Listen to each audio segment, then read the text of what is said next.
So I want to welcome everybody. I'm really excited to be teaching today.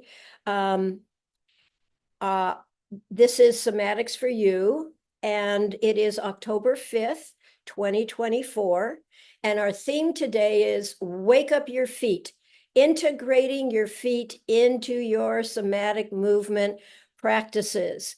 And in my opinion, this is really important. It's wonderful to lie down on the floor and do your somatic movements. And in my opinion, we need to stand up and walk more and also do standing movements to integrate the patterns we've been refreshing or learning on the floor into our upright posture on our feet, on our base of support, to really embed those patterns more thoroughly into our whole soma. And so many of the movements we're going to do today, you'll be able to do over and over, and I hope you do. Today, you're going to need a real chair that you can sit in with your feet on the floor, because we're going to mostly be working in standing and sitting. We might not even get to the floor, because I've got a lot of movements I want to teach so that you can take the floor movements and you can do them in standing, and you can add to your repertoire in sitting. And it's always good to have a mat and pillows just in case we get to the floor. I'm going to suggest you are barefooted or socks, but not shoes, so that you can really feel and wake up your feet and let the touch aspect of the feet to the floor really help you wake up those feet.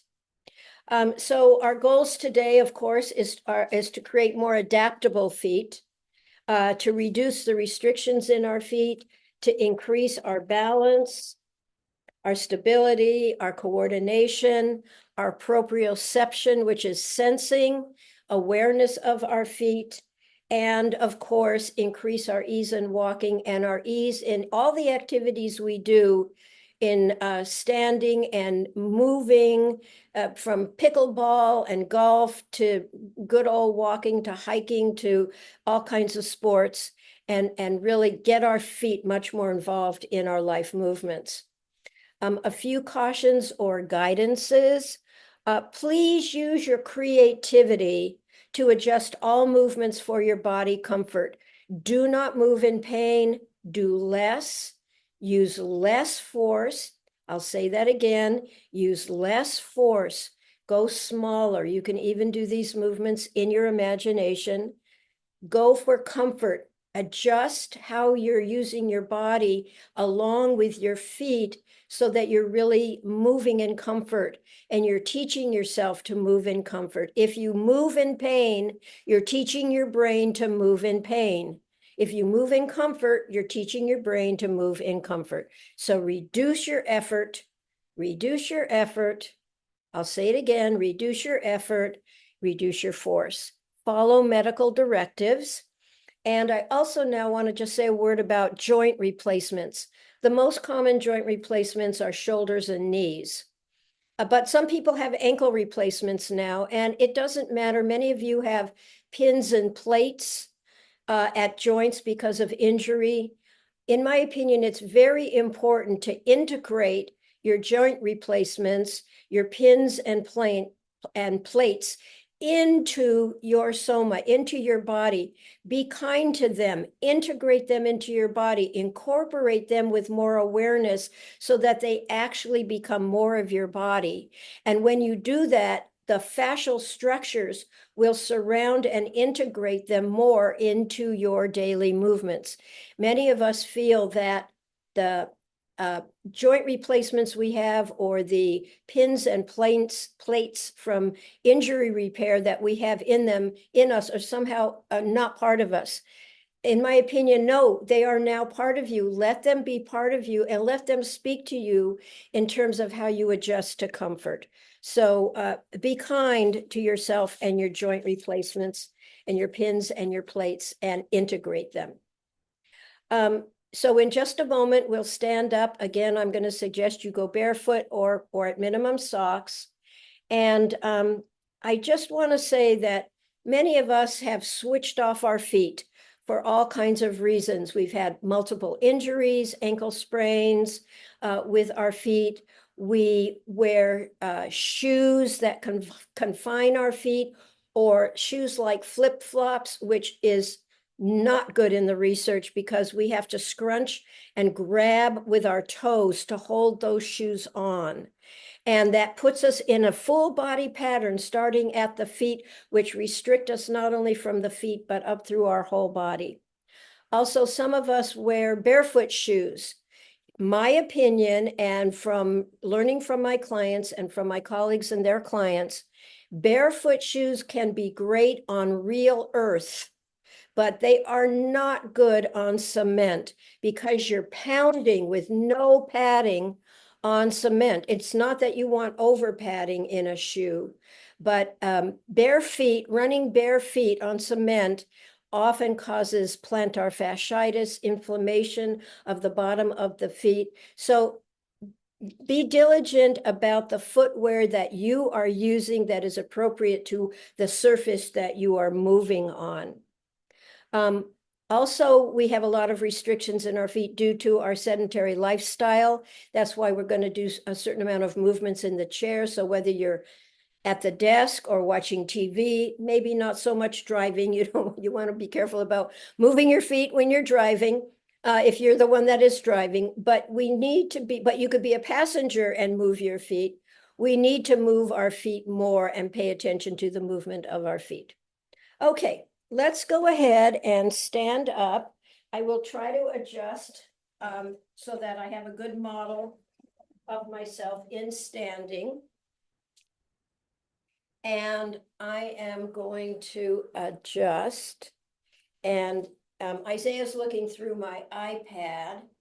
This is almost right. And the first thing you want to do is just stand. Give yourself a moment if you need to wiggle around. I'm a wiggly person. I often need to wiggle around to get my bearings. And it's very important to the brain to feel our feet and our head, the bottom and the top, because the brain cannot organize us in space very well or well at all if it doesn't know where the boundaries are, bottom to top. And of course, our body in between is important. Our lateral line is important. Our vertical axis is important. But the top and the bottom are imperative for the brain to organize us well. So in standing, just feel your verticality. Notice where you are not comfortable. Is your low back tense in standing? Are you hyperextending your knees? Are you pushing your knees back? You might want to try that very gently and notice how it locks your pelvis. Therefore, it locks your spine. You can't wiggle with hyperextended knees. Loosen your knees. You can do a soft bend and a soft straight, a soft bend to a soft straight. And if you are relaxed in your standing, you can wiggle. If you're tense, you can't wiggle. So the wiggle test is very good. Now let's, and so also you want to notice your alignment. Do you feel your legs and feet are under your pelvis? Is your rib basket over your pelvis? Is your somatic center, the center of your body, nicely poised between your rib basket and your pelvis over your legs and feet? Is your chest comfortable? Are your arms and shoulder girdle, shoulder scapulas, are they comfortable? Is your head and neck comfortable? Where is your head? Where are your eyes? Can you focus straight ahead as you look in the screen at yourself? And you can also pin yourself. There's 3 dots on my computer. You can go to 3 dots and you can pin yourself and you'll become big if you especially want to see yourself. But if you want to see me, then you can keep the screen where it is. But you might want to notice tilts and turns, and the same goes for parts of your body, your shoulder girdle, your hips. And so we want to just tune into our alignment, and we want to embody what is comfortable, not what some model said we were supposed to do, because that will just impose another pattern of restriction in your body. You want to work yourself through somatic movements into a more comfortable posture and patterns and movement, and that will automatically start changing your alignment and posture for comfort, for ease and adjustability, adaptability. Okay, let's start noticing the weightedness coming through our feet. Which of your feet is more weighted? Just notice. Maybe they're very even and you can't tell. Maybe, well, you'll notice whatever you're noticing. I have been, preparing for this class, I've been doing these movements a lot. And I tend to have a little more weight that goes through my right leg, my right foot. And that may not be true for you at all. And a little less through my left. I'm a little bit more even right now because I've been practicing what I was going to do for this class. And I can feel that I am more evenly weighted now. The other thing about your feet is just don't do too much thinking, but which of your feet are more present? Do you have more of awareness or presence in one foot than the other? I do. Again, in me, I'm more present in my right foot, not just because it's more weighted, it's just because whatever, I am just more aware of it. I can feel my left foot fine, and it's fairly present, but it's not as present. It's a little more vague. Easier for me to tune into one of my feet. What about you? A little bit harder for me to completely tune in to my other foot.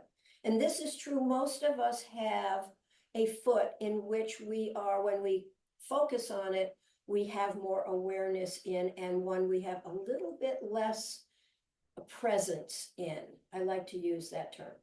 Now let's focus on weightedness, especially 4 points. We'll do 1 foot at a time. You can choose whichever foot you want. I'm going to start with my right foot. I'm not going to change my stance, but I'm just going to notice, do I have more weight towards the heels, to the heel of my right foot? I want to do 1 foot at a time because they can be very different. And what is my weightedness like in the ball of my right foot? What about weight to the outside of that foot, or weight to the inside of that foot? Where is my weightedness? What is the correct weightedness? We will get to that answer as part of this class. Do not worry about the answer. Work with your experience of your own embodiment.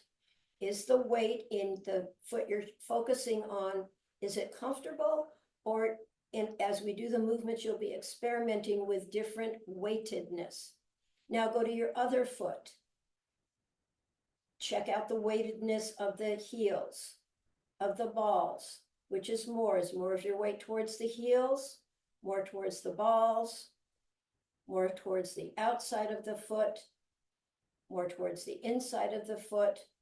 I have 1 foot that I feel more weight on the outside, a little bit more, and one that I feel a little bit more weight on the inside. Most books will tell you more weight to the heel end than to the ball end, but you want to feel both. There are, when you read more than 1 book, you have many more answers to what is correct. So go with your embodiment. Work with models. It's fine to work with models and learn what you can from them, but then you need to integrate what is really working and creating the most adaptivity in your own self. Go to your toes. Notice your toe pads. Do your toes touch the floor? Go to your right foot. Do you feel all the toe pads on your right foot? All the toe pads on your left foot? Can you feel the big toes, the baby toes? Maybe it's a little vaguer. So the way toes are numbered, the great toe, that's 1. And then the pinky, the baby toe, is 5. So that we number the toes and the metatarsal bones, the long bones in the feet, 1, 2, 3, 4, 5. 5 is the outside, the pinky side. 1 is the big toe and the medial side.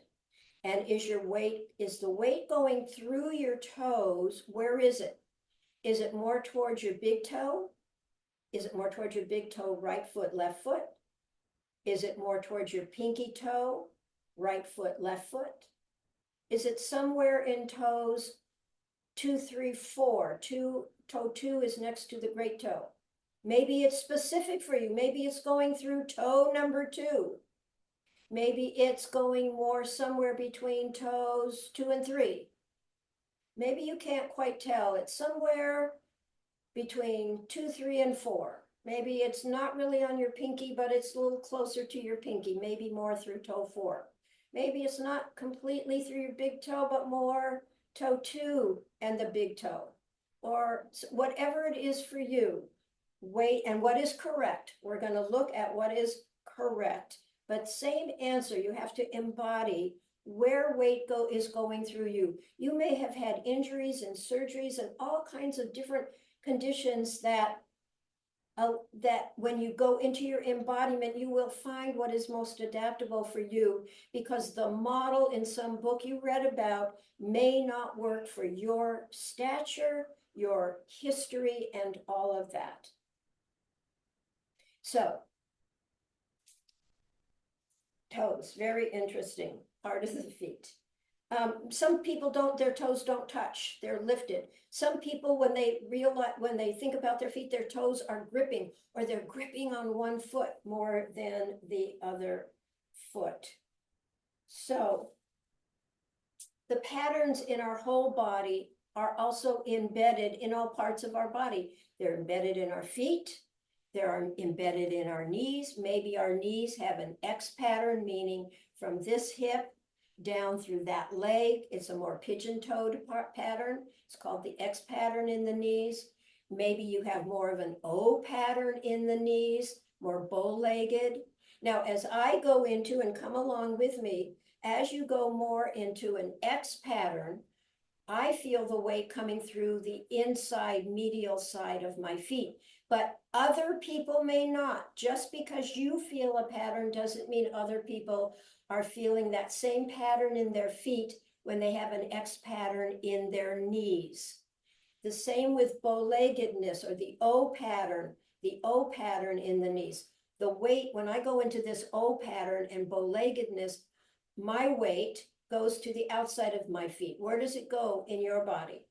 Just because it goes to the outside in my feet doesn't mean it does in your feet.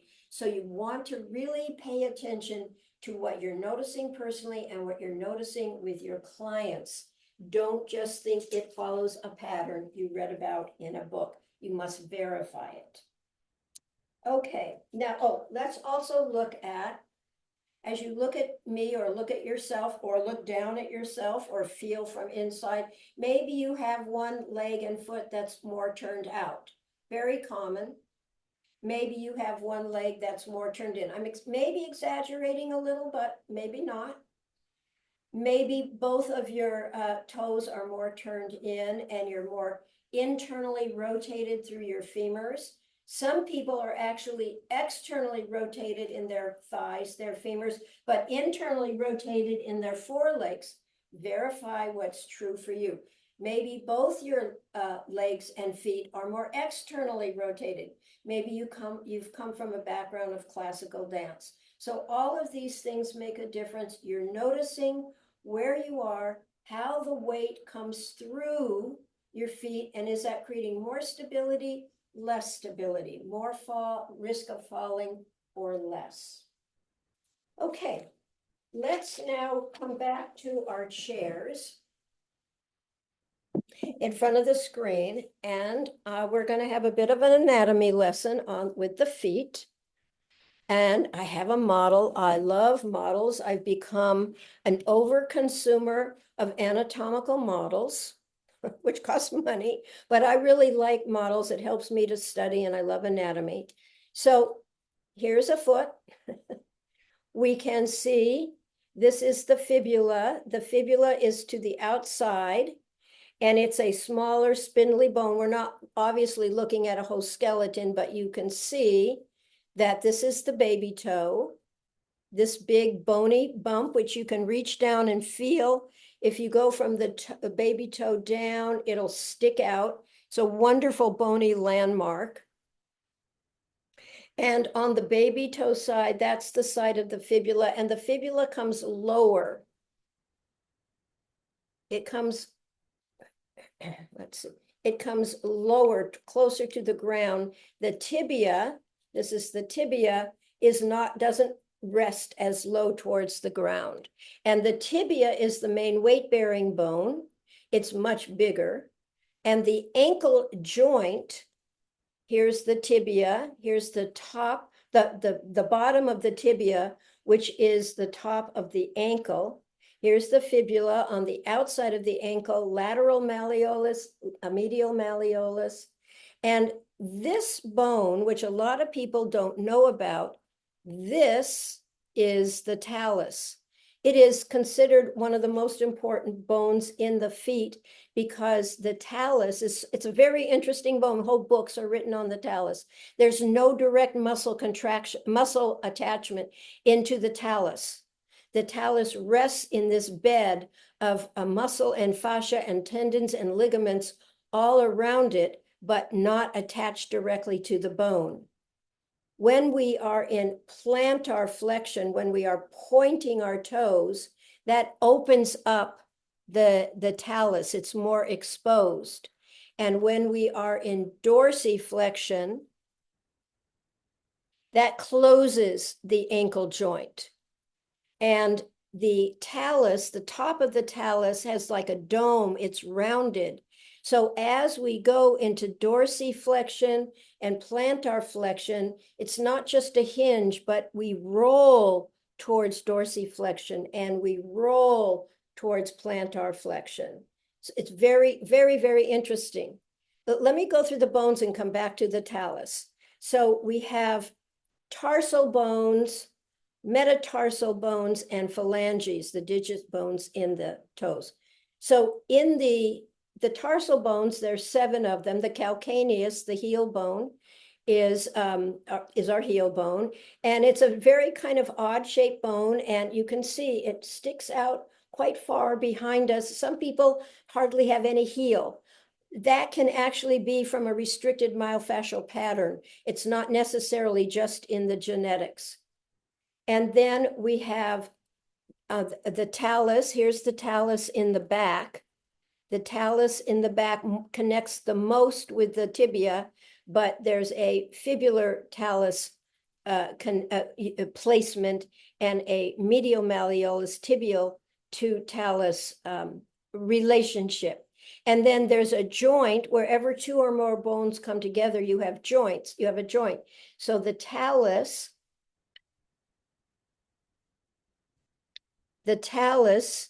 meets the calcaneus right here at the talus calcaneal, no, down here. Whoops, I'm not in the right place. Down, it's a little hard, down here. And this is called the subtalar joint. And it goes all the way around the talus. Here's the subtalar joint. And on this side, this is still calcaneus. It's still in relationship to the calcaneus. And then this is still part of the subtalar joint right here. This is the navicular bone. This is the navicular bone. Here's another is part of the subtalar joint, or the edge of the talus to the navicular. And then it comes all the way around, and this is part of the subtalar joint. So this is talus. The talus allows us side to side movement, not just dorsi and plantar flexion, but side to side movement. It's the steering wheel of the foot. If any of you have studied with Eric Dalton, he calls it the steering wheel. I love that because it's so true. We're going to do movements for the steering wheel. So the calcaneus and talus are 2 of the 7 tarsals. We have the navicular, we have the cuboid, we have 3 cuneiforms, 1, 2, 3 cuneiforms, and that makes 7 tarsal bones. And then metatarsals, we have metatarsal 1, 2, 3, 4, 5, and then we have a metatarsal to phalange joint, metatarsal phalangeal joint, where the metatarsal meets the phalanges. There's 3 bones from the pinky to the 4th toe, 3 bones in the toes, in the digits, but only 2 on the big toe side. There's actually a sesamoid bone on each foot.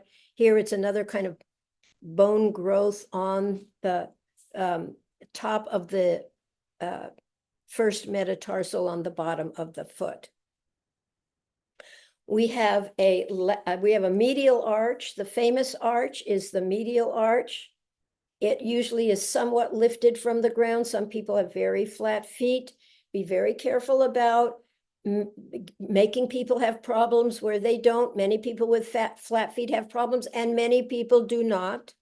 But this navicular bone in people with flat feet has dropped, and sometimes you can actually come under it and lift it up as you do movements and integrate it into the body. We have a lateral arch, and these are nice to look at. Illustrations like Thomas Myers in Anatomy Trains, very clear, a lateral arch. And we have various transverse arches. I'm going to divide it into 2 transverse arches, which a lot of people do. We have a transverse arch where the cuneiforms and cuboid bone meet the metatarsals. This is a transverse joint. And we have this is the proximal transverse joint. And we have a distal transverse joint where the metatarsals meet the phalanges. And so here is one transverse joint. Here's another transverse joint, medial arch, transverse arch, transverse arch, medial arch, lateral arch. Lot to learn. I've taken classes where a whole weekend was spent on just learning the anatomy of the feet. Very interesting, but I just want to highlight what I just highlighted. Let me check my notes to see if there's anything that jumps out at me.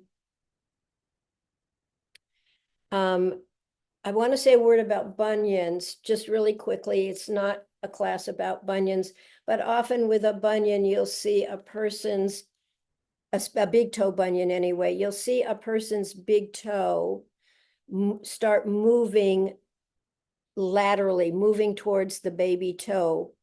Many people that study anatomy feel that the big toe is moving over because the person is weight bearing. They're not weight bearing closer to like toes 2 and 3 or big toe and toe 2, but they're weight bearing more through the lateral part of the foot. And the brain knows where the big toe should be supporting our weight. So it starts traveling laterally as our weight starts traveling laterally through our body.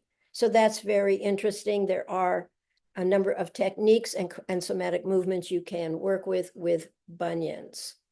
Okay, I think that is going to cover what I'm going to do right now with anatomy. Okay, let's come back to standing. And we're going to start doing some movements in standing, integrating. So these movements are the kind of movements I suggest you start learning and doing to integrate your floor work with your standing and moving work. Let me see if a little bit different. I'm almost there. Let's see if that does it. I want you to be able to see. I think that's pretty good. Okay. So again, stand. Again, just stand, find yourself. Don't try to contrive where your weight is. Where is it? Maybe you do want to change it, but if you just impose a pattern, you're causing more restriction in your body. Okay, so we're going to start with a movement that comes out of Bones for Life, which is a program developed by Ruthie Alon, who is now deceased. And she was a Feldenkrais practitioner, a wonderful, wonderful woman. And her Bones for Life program continues on. You can take that program if you want. I'm sure it's wonderful. I have not taken it. But Ruthie Alon, I've been in some Ruthie Alon classes way a long time ago, and this has always stuck with me. She starts a lot of her movements and classes that I took in standing, and she does what she calls pum pum, pum pum. What it is a very small lifting of the heels and bouncing, and you say pum pum, pum pum. Not big. It's not like this. It's small. It's pum pum, pum pum, pum pum, and please continue to do it. It sends a vibration from your heel through your body, and we are full of frequency and vibration. And what it does for me, as I've been doing it, and I don't remember what Ruthie said a long time ago, but what it does for me is it sends this vibration through me, and I just feel like all my bones and all my tissues and all my fluids and all my organs, they start jiggling and moving back into place a little bit better. And she had us use the words and vocalize pum pum, and I like that pum pum. And then stand. Notice the difference. Maybe you feel more grounded.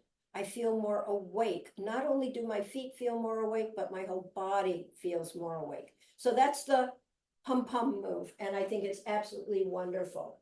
It's a good wake up. Okay, so now we're going to do full body arch and flatten, arch and curl with our arms down. And as you begin to inhale and arch and expand yourself forward in this direction and exhale and condense yourself this way, maybe slight bending of the knees and elbows. As you inhale and expand, arch, your weight goes more towards the balls of your feet. We'll do this as a slow means whereby, a slow flow. As you curl, you let your weight come more towards your heels. Inhale, expand, arch, weight towards the balls. If you want to turn it into a pandiculation, you come back to neutral. You rest, you sense, you find an exhale if you want to have a breath pattern with it, but you can use actually any breath pattern you want. Exhale, curl, let your weight come more back into your heels. Come out slowly to your neutral. And I'm going to do it more as a means whereby right now, back and forth, you are feeling the weight as you arch and expand, go into the balls of your feet, and you're feeling the weight go more into your heels. You're letting your brain feel that organization so your feet can change its weight bearing as it needs to adapt to the movements we do in the sagittal plane, the part of the movement that is in the up-down sagittal plane. I hope you integrate that into your standing. It's wonderful. Okay, let's do a little bit of leaning and feel the weight transfer that we're getting in our feet. So if we lean a little bit, I'm going to my right, feel that weight come more into, I feel it more in my right side, especially as I start coming into my somatic center, my pelvis, my thigh, my knee, my foreleg, my right foot. And I'm going to come back to center. I'm going to lean a little left. I'm a little less secure. This is me. Whatever your pattern is, you note that.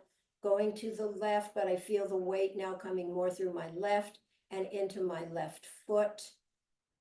And back to center.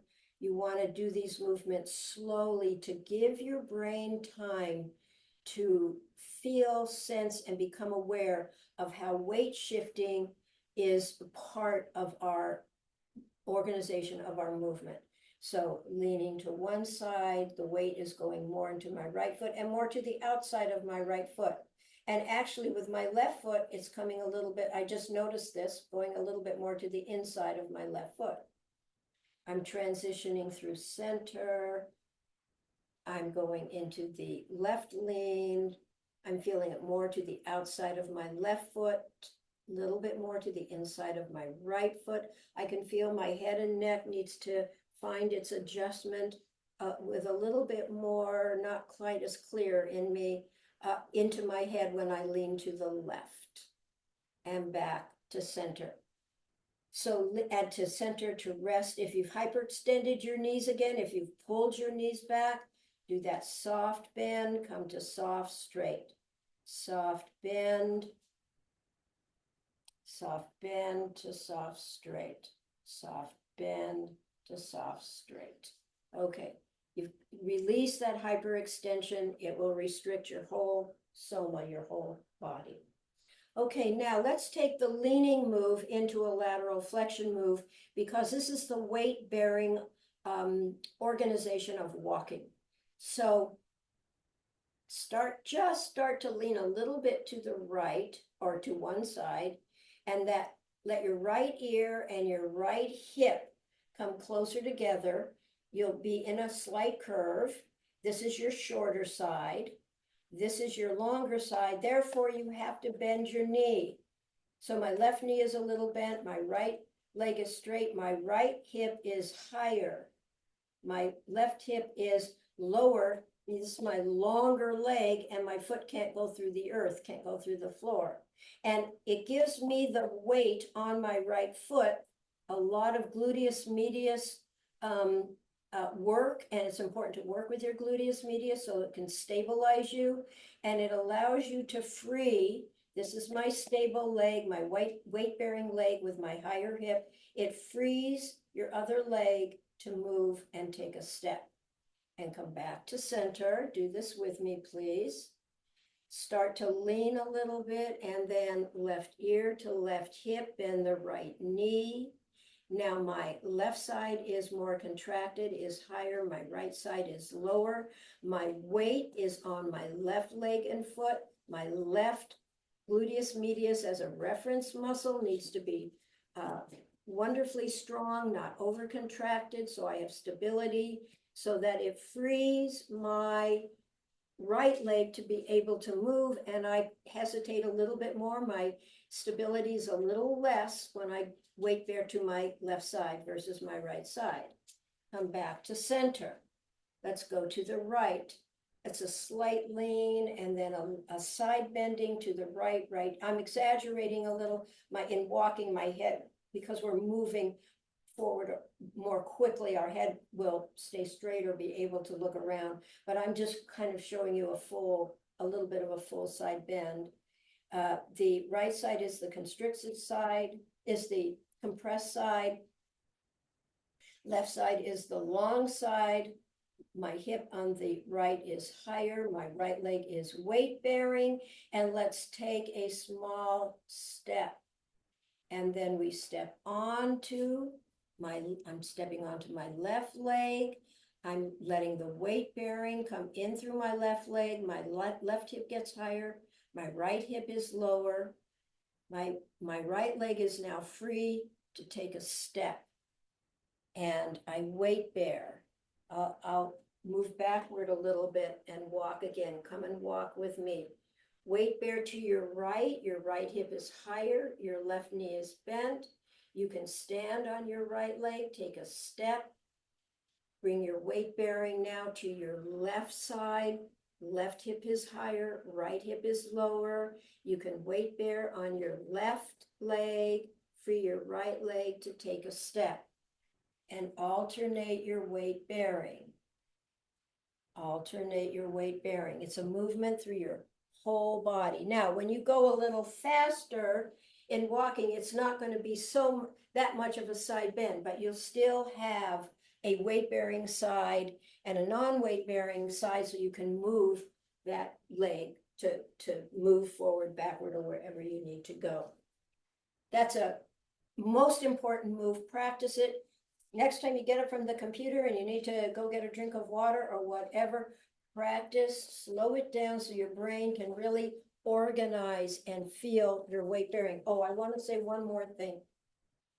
When we go into this lateral flexion pattern, and here's my weight bearing leg, high hip, low hip, you want your tailbone, your coccyx to be down. You don't want to be tucked and you don't want to be arched. A lot of people, me included, for a long time when I went into a side bend, I would be in an arch with a side bend, and then my low back would get really tight and tense.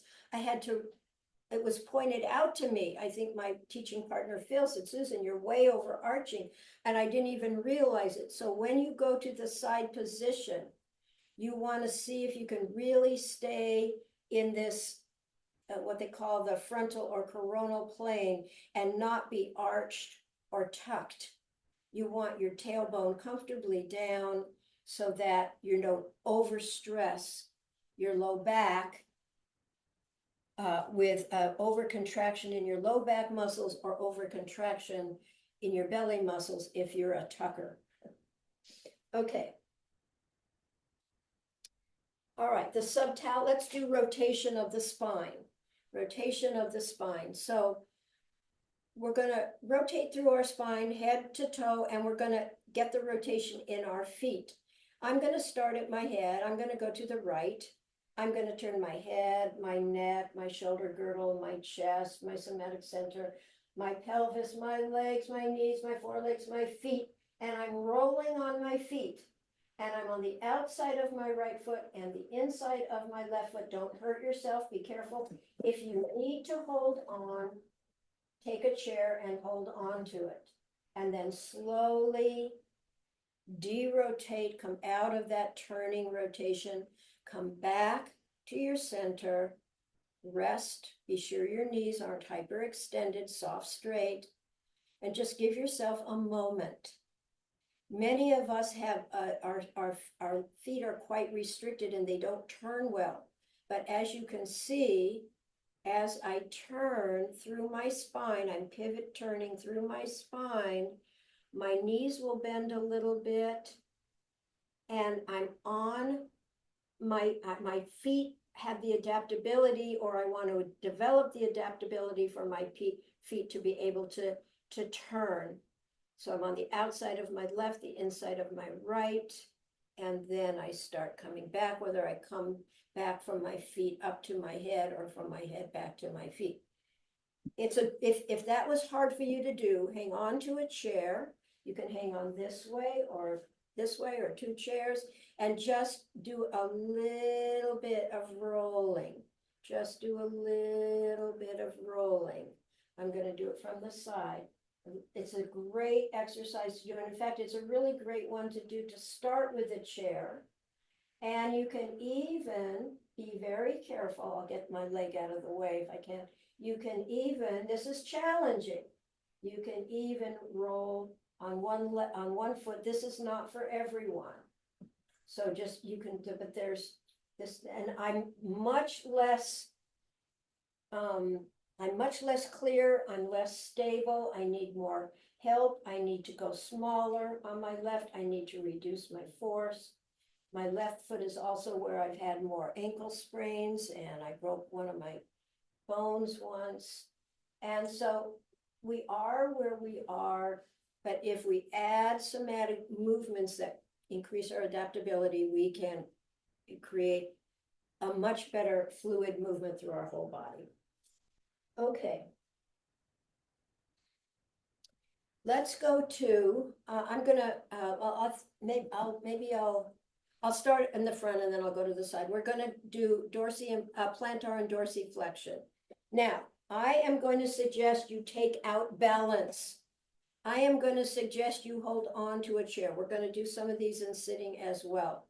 Even if you have wonderful balance, that's great. You can also do some with your balance, but the idea about having a chair is you can go more slowly and feel the adaptability of your feet as you do these movements. So plantar flexion, you're lifting your heels, you're lengthening your body, your calves are contracting. My whole leg is actually, legs are contracting. I've got Barbie feet. I'm on the balls of my feet. I'm trying to sort of splay my toes so they're not too stuck together. And now, here's the harder part for me, descending very slowly to feel that as I descend, I really go through the stages of decontraction to rest. Oh, let's do that again. Plantar flexion onto the balls of your feet, and then very, very slowly down. If I were just balancing, if I were going fast, I could plantar and dorsiflex, but when I really slow it down, I appreciate holding on to something so I can really feel how my foot is adapting, going into the contraction pattern and into the release pattern. Now, dorsiflexion, I'm going to bring my weight a little more towards my heels. I'm going to lift my toes, keep the balls of my feet on the floor, because this is an additional little variation, and then lift my 4 feet. I'm on my heels. I'm going to slowly bring my foot down with my toes extended up if I can, back to the balls of my feet, and now rest my toes. My little pinky toes, they don't cooperate as much, but I do the best that I can. Let's do that again. Shift your weight more towards your heels. Lift your toes, leave the balls of your foot on the floor. Now lift both 4 feet. You're in dorsiflexion. You've closed the ankle joint.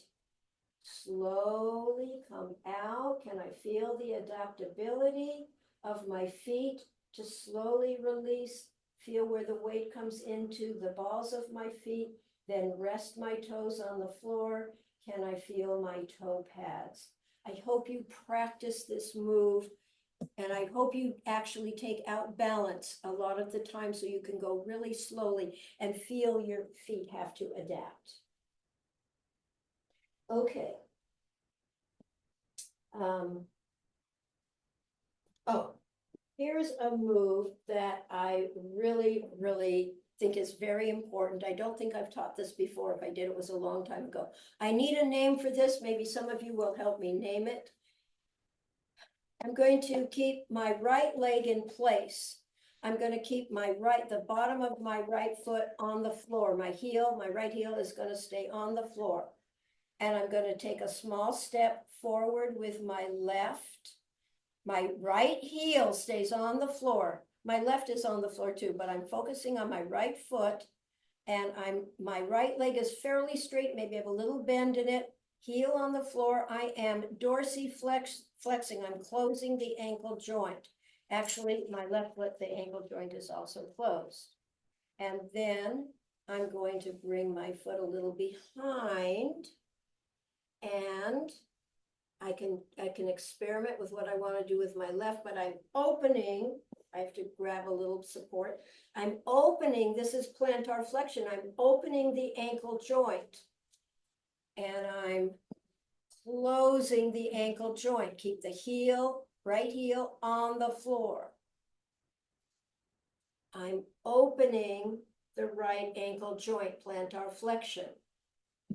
I'm closing the right ankle joint. Heel, bottom of the foot stays on the floor. And now I'm opening. Heel stays on the floor. And now we're going to switch. Well, actually, stand for just a moment and notice the presence of your feet. Compare the foot you just were working with your other foot. I definitely feel enhanced presence, enhanced stability. I have a lot more energy going through that right leg and foot. Okay, let's go to the other side. Left foot stays on the floor, left heel on the floor.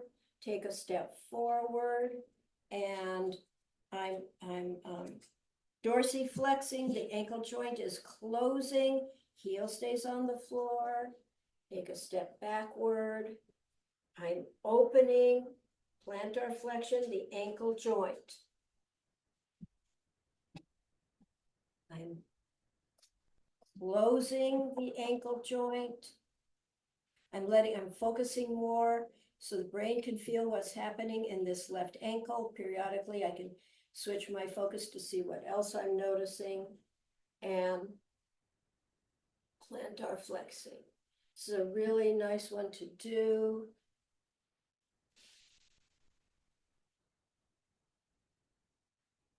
Let's do one more. This is really good. This was my foot that was a little less present. So I'm really enjoying this because I can feel it's really helping. Oops, you can see little, got to catch yourself. Be careful. Always have your chair at the ready. And stand and rest. And see if more presence, more awareness came into your other foot. If you ended up hyperextending your knees, come out to a soft straight. You're breathing, you can sigh if you need to. You can take a little walk as a sort of a little mini integration. And I'm going to check my notes. And I love that move. I need a good name for it.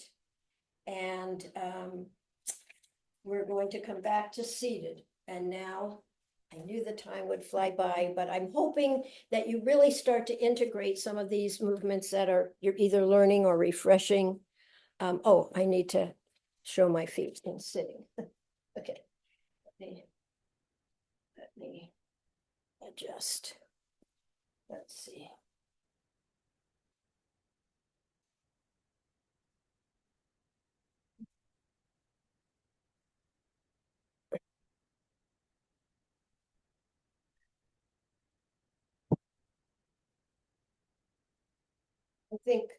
I think that's pretty good. I need to adjust a little bit more. I will. A little picky. Good. Okay, that's a little better. Okay, let's come to sitting. Comfortable, ankles under the knees, ankles not back here, feet not wrapped around. Just for, at least for right now, we're just working with a comfortable sitting position, nice and upright.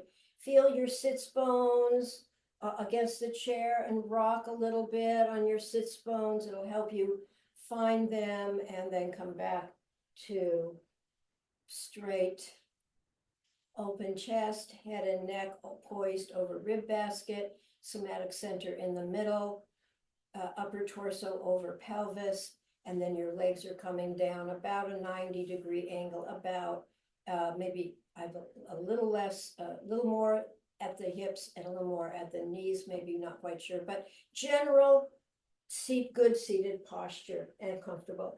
And we can come back to pum-pum, that little bounce, small. It's very small. Reduce your effort and it's pum, pum, pum, pum. And now I want to feel it. Feel that vibration. Pum, pum, pum, pum, pum, pum. Keep going. Feel the vibration. Vocalize. And let that vibration go through you and reorganize you. Okay, let's move into some arch and flatten, arch and curl. As we inhale and arch, we can plantar flex, and we can even go all the way to the tips of our toes, perhaps. Come back slowly, new neutral, coming into the curl, finding an exhale, and weight goes a little bit more back. You can lift your toes first, keeping the balls of your feet on the floor, and then lift your forelegs, and then slowly come back to the balls, toes rest.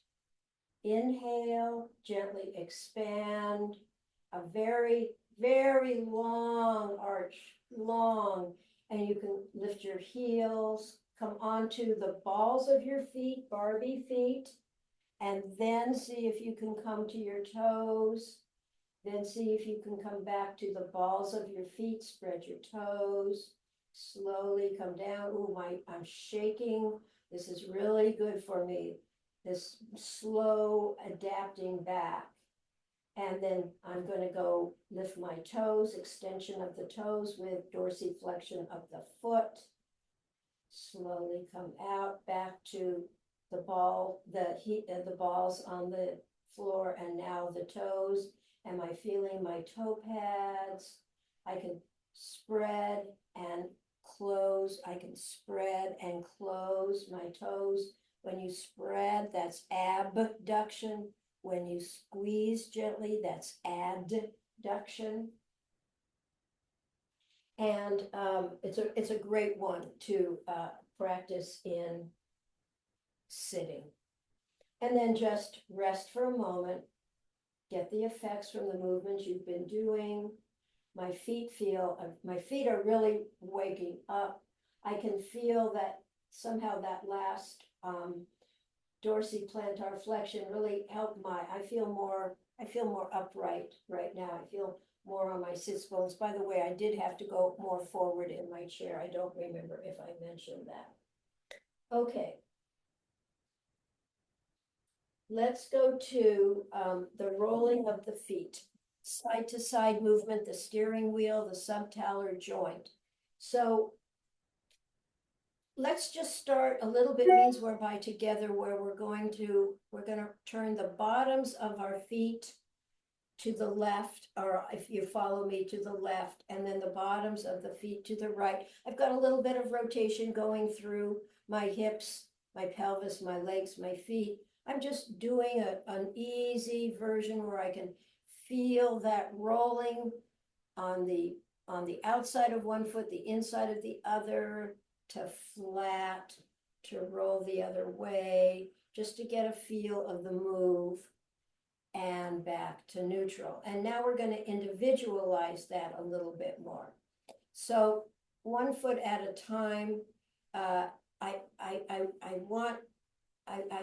My knee can move a little bit, but I'm not moving my knee a lot. So as I turn the bottom of my right foot inward, my knee wants to come out. I can restrict that and keep my knee fairly straight, and it's much harder movement for me to do. It's less comfortable. It's a smaller move. There's nothing wrong with that, but I allow a little movement, but my awareness is into what my foot is doing and not a whole lot of knee movement. And so I'm on the outside of my foot. This is called inversion or supination. And then I come back.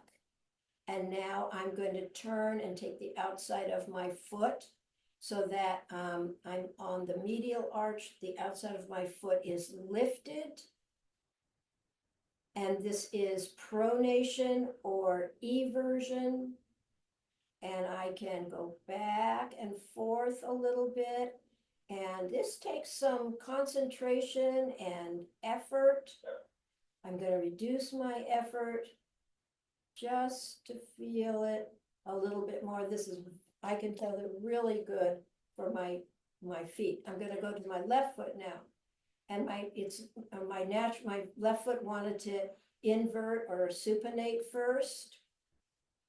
Back to neutral. And now bottom of the foot outward. Eversion and pronation. Did I say the word? I may have said things wrong. This is pronation, eversion.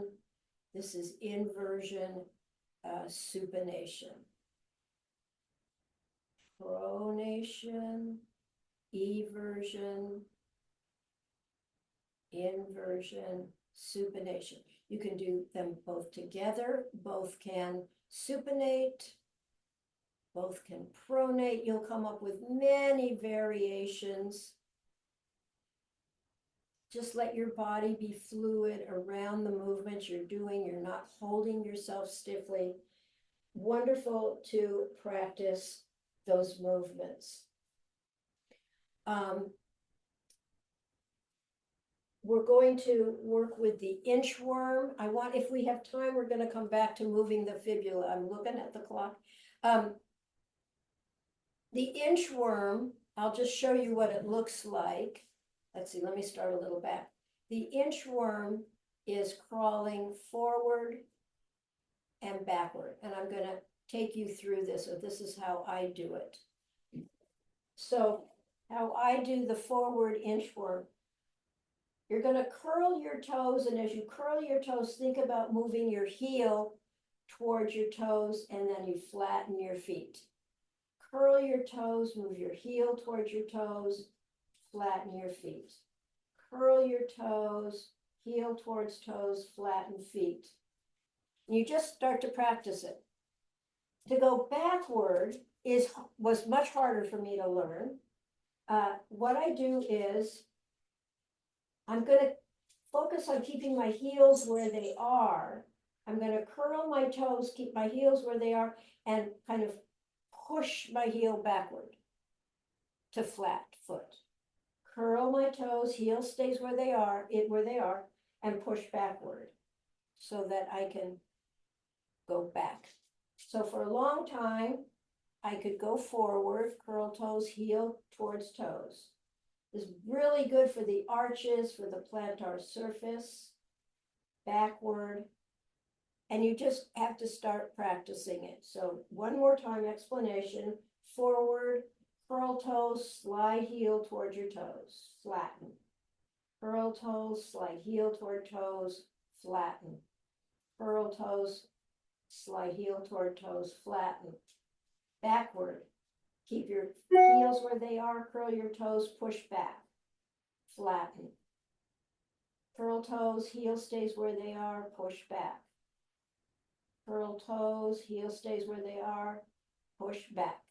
And then you can do this in bed with your knees bent. You can do it in a chair, under your desk. And it's a really nice one, really important, wakes up your toes and your feet and allows your feet to condense and lengthen and condense and lengthen through the forefoot in a really nice way. Okay. Let's go to rotation. This is often called knee rotation. It's not, it's below the knee joint. It's in your foreleg and foot. And we're going to keep the feet flat. I'm going to start with the general gist of it, means whereby feet stay flat and I'm turning in my right knee, my right foreleg and foot into internal rotation, my left into external rotation, my feet stay flat. And then I can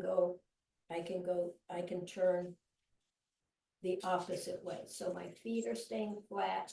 My knees aren't moving very much at all. I'm rotating through my forelegs and feet. Now, I'm gonna take my left leg out of the way. Chester, move. Okay, so now you can, so I'm turning inward and I'm kind of pivoting on my heel. I'm not really lifting my foot to turn, but my forefoot probably lightens just a little bit so it can slide. Well, okay, I'm doing too many things. Or I can externally rotate. I'm still kind of pivoting on my heel and turning my foreleg and foot out. Now you can pivot on your ball of your foot. I can turn inward. My toes are in and my heel is out there because my toes are being the pivot point and come back. And I'm pivoting, I'm turning inward, my toes are inward, but the ball of my foot is what I'm pivoting on. And so we can do this with the other side. Turn in, turn out. You're sliding your foot. Your foot is staying as flat as possible. And this is more a heel pivot. I can pivot more on my toes. It just changes the move a little bit. I'm trying to keep my knee fairly stable, brought to you by the hamstrings in terms of the foreleg and a number of muscles in the foot, including tibialis posterior. And we can go right into the windshield wipers. I'm kind of looking at the time. Windshield wipers, you can go out.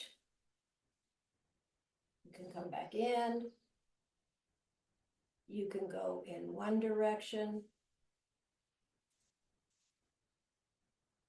Go back to, you can have one and let it follow. Windshield wipers, one and let it follow. You're getting this rotation. Rotation is in this plane.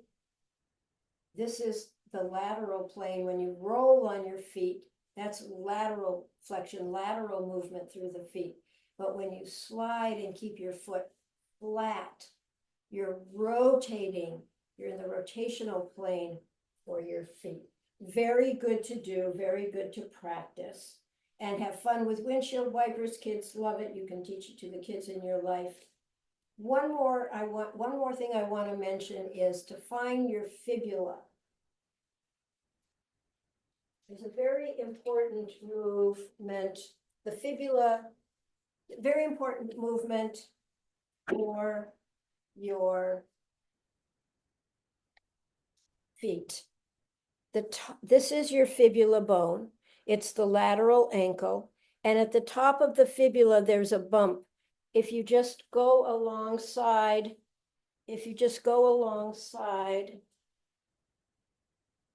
your leg, you'll right below the knee joint, you'll come to a bump right up from the medial malleosus. There's a bump.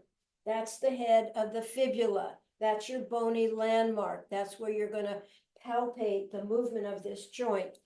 Between your tibia and your fibula is an interosseous membrane, and just like the radial and ulna, more movement in your forearm than in your foreleg, but it's the same idea.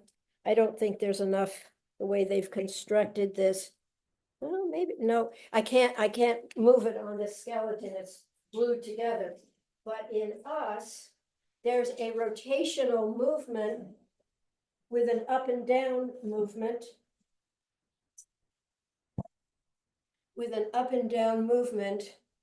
So I find my fibula. There's my fibula. It's a bump. And when I do the steering wheel move, and I roll into pronation or eversion, I lift the outside of my foot, this fibula bone should rise up, and it actually turns a little bit. Soft fingers at the top of your fibula, you might feel it. And then you do the opposite move in the foot, the supination, inversion. And if you add just maybe a little speed to that, rolling your foot in and out, you might be able to feel with eversion, this fibula rises and you can come under the head and lift it. And then with inversion, you can press it down a little bit. You're not forcing anything, but you're getting movement in the fibula. If you're working with another person, you can actually come under the ankle and get the top and the bottom of the fibula and help that bone to move. Maybe if you got yours to move or you're not sure, just feel for a moment the effects of that. And then turn and find your fibula on your other side. Find the head of the fibula. And just gently start rolling your leg, the steering wheel of the foot. And as you roll the bottom of your foot out, this fibula bone rises up with a little bit of a turn, but it's the up down that I really tune into. And then as I go into inversion, this fibula bone goes down more. So this is fibula bone rises upward, fibula bone rises downward. And de-restricting this fibular bone is a really excellent thing to do to help release foreleg tension and foot tension. And I know Moshe Feldenkrais really paid attention to that a lot. And when we had one of his disciples, Yochanan Riverrun, come and teach us after Thomas Hanna died, Yochanan really paid a lot of attention to the movement of the fibula with the foot to increase foot adaptability. So I hope you try it, a little bit more esoteric, but it's really just a wonderful move.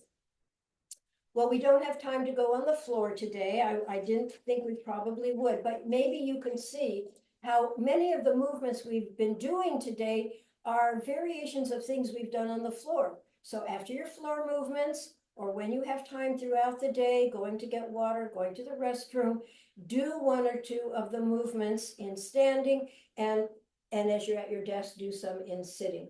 But let's come to standing now. And just see how we're doing and what we're doing. And just notice how you're standing. Let me change this a little bit.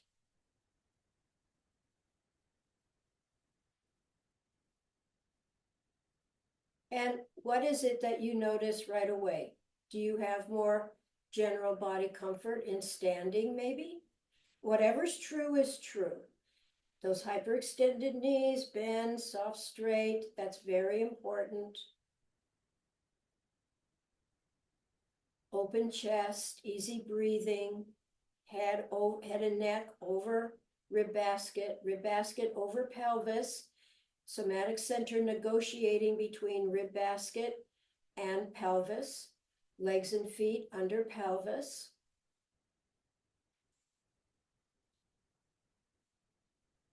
Where is your, go to the weightedness of your feet. Maybe you remember what you did earlier. Do they feel more evenly weighted? As you lean a little forward, where does the weight come through your toes? So earlier I posed a question, where should your weight come through your toes? Let's answer that now. It should come through your toes where you have the most comfort and adaptability. In the Rolfing model, your weight comes approximately right through your second toe, the toe next to the great toe. I've read books where they say, no, your weight should come through your second and third toe. Books seem to either go through the second toe or the second and third toe. So a little bit closer to the big toe than center, but not towards the little toe. And as we practice the different movements, if your weight was coming way over out towards your little toes or way in towards your big toes, maybe you feel a little bit more centered through your toes, second toe, third toe, somewhere in there seems to be consensus. However, that's not taking into account injuries, other adaptations you've had to go through, your own sense of embodiment and adaptability. I feel the weightedness in my feet is more balanced right now. I can feel the weight in my heels. I can feel the weight in my balls of my feet. I'm a little bit more weighted towards my heels, which is often consensus in books. Some have a lot more weight on the heels, like 80%. Others have like 60% on the heels and 20% on the balls or 40% on the balls. I like to listen to the models, and then I like to experiment with my own comfort and embodiment. And I like to feel where my toes are. I can feel the spread of my toe pads more on my feet now. I can feel my little toe connection, my big toe connection, and a little vaguer, but my middle toe connections, toes 2, 3, and 4. And I'm a little bit more aware, maybe toe 3, maybe toe 2, a certain amount. I feel stable. My low back feels comfortable. And I'm just going to take a little walk for a moment. And a shout out to Nikki Semiak, who has taught a class for me, or a couple of classes for me. And she has this I love the way she describes walking. It's so nice and simple. I'm going to take my right hemipelvis. I start to bring my right hemipelvis forward. It brings my right foot, leg and foot forward. I start to bring my left hemipelvis forward and bring my left forward. And then as I bring the hemipelvis forward a millisecond above my before my legs, and I add the contralateral rotation. I let my arms swing. I let my head and neck be easy. I'm staying within view, but go ahead and take a walk. You can walk backward. You can go out of range of the camera, and just enjoy waking up your feet.